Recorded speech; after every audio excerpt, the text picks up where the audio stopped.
Line లో ఉండండి. Yes, Sanjay Reddy గారు మాట్లాడడం జరిగింది. ఇప్పుడు డాక్టర్ పల్నాటి వెంకటరెడ్డి గారు మీరు స్పందించండి. మరి కేంద్ర రాజకీయాలు మనం చూసినట్లయితే బీజేపీ వర్సెస్ కాంగ్రెస్ అన్నట్లుగా కేంద్రంలో వినిపిస్తోంది. మరి తెలంగాణ రాష్ట్రంలోనేమో సాఫ్ట్ పాలిటిక్స్ కనిపిస్తోంది. రేవంత్ రెడ్డి గారేమో మోదీ గారిని ఈ విధంగా మరి అభివర్ణించడం, పెద్దన్న అనడం ఎలా తీసుకోవచ్చుంటారు? అక్కడ ఏం జరుగుతుంది, ఇక్కడ ఏం జరుగుతుంది అంటారు? మీ మాట. అందరికి నమస్కారం.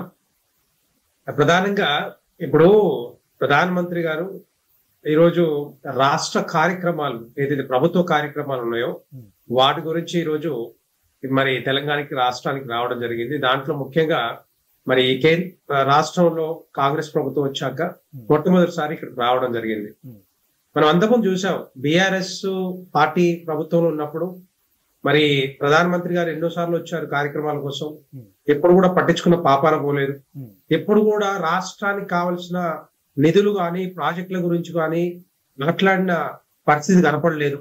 ఎందుకంటే ఎడముఖం పెడముఖం లాగానే మరి నేనే గొప్ప, నేనే గ్రేట్ అనుకుంటూ కేసీఆర్ మొత్తం రాష్ట్రాన్ని నాశనం పట్టించండు.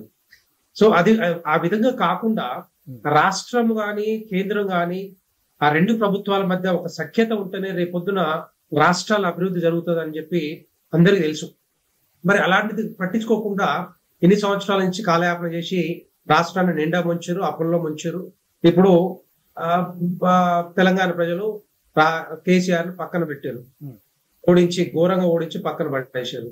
మరి ఇప్పుడు ఈ రోజు రాష్ట్ర ప్రభుత్వ కార్యక్రమాలు ఉన్నాయి. రాష్ట్రంలో 15,000 కోట్ల ఏదైతే మరి ఖర్చు పెట్టి కార్యక్రమాలు చేస్తా ఉన్నారో, ఎన్టీపీసీ కానీ మిగతా కార్యక్రమాలు కానీ, వాటిని ఇనాగ్రేట్ చేయడానికి ఆదిలాబాద్ జిల్లాకు రావడం, దాంట్లో భాగంగా మరి రాష్ట్ర ముఖ్యమంత్రి మరి రేవంత్ రెడ్డి గారిని కూడా ఇన్వైట్ చేశారు.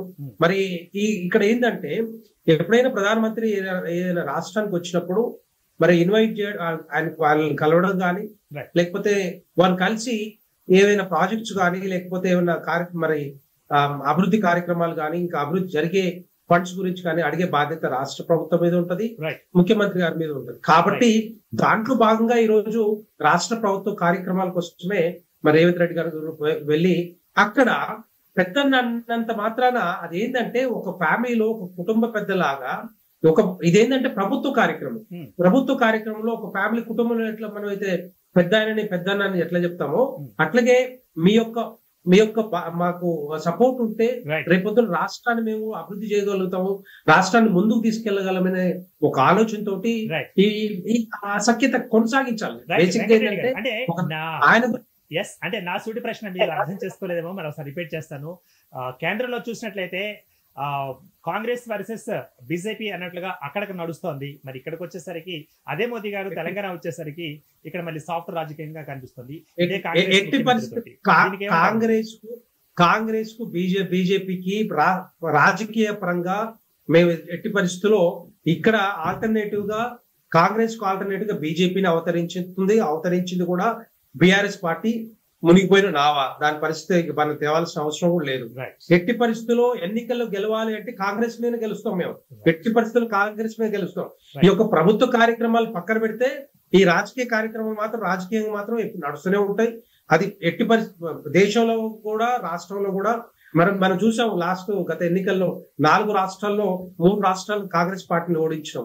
అట్లాగే గెలుకోవటంలో సాధ్యాసాధ్యాలండి అవన్నీ ఓకే. మరి నెక్స్ట్ ఎపిసోడ్ లో దాని గురించి మన చర్చా కార్యక్రమం చేపట్టినప్పుడు మీరు దాని గురించి చెప్తారు. కానీ లైన్ లో ఉండండి. ఎస్.